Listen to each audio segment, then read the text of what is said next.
గజకేసరి చంద్రమంగళ యోగం. ఇది ఒక అద్భుతం అండి. గజం అంటే ఏనుగు, కేసరి అంటే సింహాసనం. చంద్రుడితో మంగళ యోగాన్ని ఇప్పించే ఈ నెల గ్రహాలు కొన్ని మారుతున్నాయి. ఎవరెవరికి అని చూసుకుంటాం. కొన్ని రాశుల వారు లబ్ధి పొందుతున్నారు. ఎవరా రాశుల వారు? జ్యోతిష్యం ప్రకారం వృషభ రాశిలో ఒకేసారి అరుదైన 2 రాజయోగాలు ఏర్పడుతున్నాయి. ఈ వృషభ రాశి వారికి అదే యోగం. ఈ శుభయోగాల ప్రభావంతో 6 రాశుల వారికి ధనలాభం, భారీగా ఆర్థిక ప్రయోజనాలు చేకూరుతున్నాయి. ఎవరు వాళ్ళు? అదే ఇక్కడ అస్సలు సిస్సులైన ఉండేది. జ్యోతిశాస్త్ర ప్రకారం 2 గ్రహాలు లేదా అంతకంటే ఎక్కువ గ్రహాలు ఒకటే రాశిలో కలయిక జరిపినప్పుడు కొన్ని శుభయోగాలు, అశుభయోగాలు కూడా ఏర్పడుతుంటాయి.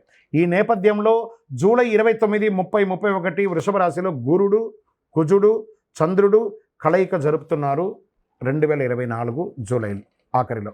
ఈ సమయంలో చంద్రుడు గురువు కలయిక కారణంగా గజకేసరి రాజయోగం ఏర్పడుతుంది.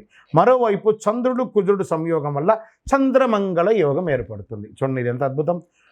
ఇలా ఒకే రాశిలో 2 శుభయోగాలు ఏర్పడడం వల్ల మేష, మకరంతో సహా ఈ రాశుల వారికి కనకవర్షం కురిసే అవకాశాలు ఉన్నాయి. ఆర్థిక పరంగా మెరుగైన ఫలితాలు రానున్నాయి. మేషరాశి వారికి చూద్దాం. ఈ రాశి వారికి వృషభంలో 2 శుభయోగాలు ఏర్పడడం వల్ల ఆదాయపరంగా అద్భుతమైన ఫలితాలు రానున్నాయి. మీకు ఆకస్మిక ధనలాభం పెరిగే అవకాశం ఉంది. ఉద్యోగులకు అంచనాలకు మించి జీతాలు పెరగవచ్చు. మీ వ్యాపారంలో భారీగా లాభాలు వచ్చే అవకాశాలు ఉంది. మీ కుటుంబ జీవితంలో సుఖ సంతోషాలు పెరుగుతాయి. నిరుద్యోగులకి కొత్త ఉద్యోగంతో పాటు శుభవార్త కూడా వినిపిస్తుంది. ఇది మేషరాశి వారికి. మరి వృషభ రాశి వారికి ఎలా ఉంది? ఈ యొక్క గజకేసరి చంద్రమంగళ యోగంలో ఈ రాశిలో గజకేసరి చంద్రమంగళ యోగాలు ఏర్పడడం వల్ల ఆర్థికంగా భారీగా ప్రయోజనాలు చేకూరుతాయి. చేసే ప్రతి ప్రయత్నంలోనూ విజయం సాధిస్తారు. ఉద్యోగ వ్యాపారులకి డిమాండ్ పెరుగుతుంది. మీడియా రంగం వారికి చాలా అద్భుతంగా ఉంటుంది. ఉన్నత స్థాయి పరిచయాలు పెరుగుతాయి. విదేశాల నుంచి శుభవార్త అందుతుంది. నిరుద్యోగులకి కొత్త ఉద్యోగాల అవకాశం అవుతాయి. ఆరోగ్యపరంగా అనుకూలంగా ఉంటాయి.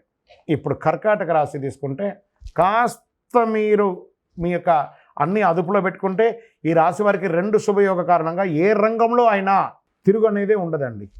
అష్టమ శని ప్రభావం దాదాపు పూర్తిగా తగ్గిపోతుంది. వ్యాపారులకు మంచి లాభాలు వచ్చే అవకాశాలు ఉన్నాయి. మీరు ఆస్తులు కొనే అవకాశం ఉంది. వ్యక్తిగత సమస్యల నుంచి విముక్తి పొందుతారు. ఉన్నత స్థాయి సమాజంలో గొప్ప వాళ్ళ యొక్క పరిచయం పెరుగుతుంది.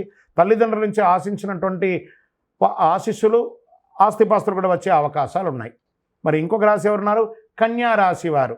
ఈ రాశి వారికి 2 శుభయోగ కారణాల వల్ల అద్భుతమైనటువంటి ప్రయోజనాలు కలుగుతాయి. మీకు ఆదాయ వనరులు పెరుగుతాయి. మీరు చేసే ప్రతి ప్రయత్నం ఫలితం పొందుతుంది, ఫలవంతంగా ఉంటుంది.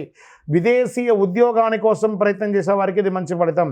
ఈ కాలంలో మీరు విహారయాత్రలు ఎక్కువ వెళ్ళే అవకాశాలు ఉన్నాయి. అవివాహితులు ఎవరైనా ఉంటే వివాహం అవుతుంది. వాహనం కొనే అవకాశాలు ఉన్నాయి. మరి ఇంకా నెక్స్ట్ ఎవరు ఉన్నారు అనంటే వృశ్చిక రాశి వారు. ఈ రాశి వారి నుండి 7వ స్థానంలో శుభయోగాలు ఏర్పడుతున్నాయి.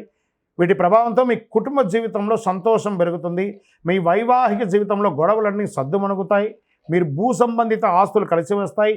ఆస్తి వివాదాలు, కోర్టు కేసులు సానుకూలంగా పరిష్కారం అవుతాయి. ఆరోగ్య విషయంలో సానుకూలత ఫలితాలు దొరుకుతాయి. నిరుద్యోగులకి ఉద్యోగం దొరుకుతాయి. మంచి ఫలితాలు ఉన్నాయి. ఇంకెవరున్నారంటే ఆఖరిగా మకర రాశి వారు ఉన్నారు. ఈ రాశి నుంచి 5వ స్థానం నుంచి 2 శుభయోగాలు ఏర్పడుతున్నాయి. వ్యాపారులకు భారీగా ఆర్థికంగా లబ్ధి పొందే అవకాశాలు. ఈ యొక్క గజకేసరి చంద్రమంగళ యోగంలో మేషానికి మకరానికి యోగంగా ఉంది. ఇది మాస ఫలితాలు కాదండి, సంపూర్ణ ఫలితంగా చెప్తున్నాం. ఈ రాశి నుంచి 5వ స్థానంలో 2 శుభయోగాలు ఏర్పడుతున్నాయి. మీకు బంధుమిత్రులతో వివాదాలన్నీ తొలగిపోతాయి. ఉద్యోగులు, వ్యాపారులకు షేర్లు, పెట్టుబడులు పెట్టేందుకు సమయం అనుకూలంగా చెప్పచ్చు. విదేశాలకు వెళ్ళాలనుకున్న వాళ్ళకు కళ నెరవేరుతుంది. విదేశాల్లో ఉన్న వాళ్ళకి మీ యొక్క గ్రీన్ కార్డు లేకపోతే సిటిజన్షిప్ అవన్నీ కూడా వచ్చే అవకాశాలు ఉన్నాయి. మీ వైవాహిక జీవితంలో సమస్యలన్నీ తొలగిపోయి ఆనందంగా ఉంటారు. ఇక్కడ పరిహారం అంటే మీ కులదేవతను, నేను చెప్పినటువంటి 6 రాశుల వారు కులదేవతను ప్రార్థన చేసుకోండి. మీ యొక్క వయసు ఎంత ఉందో దీపం వెలిగించండి.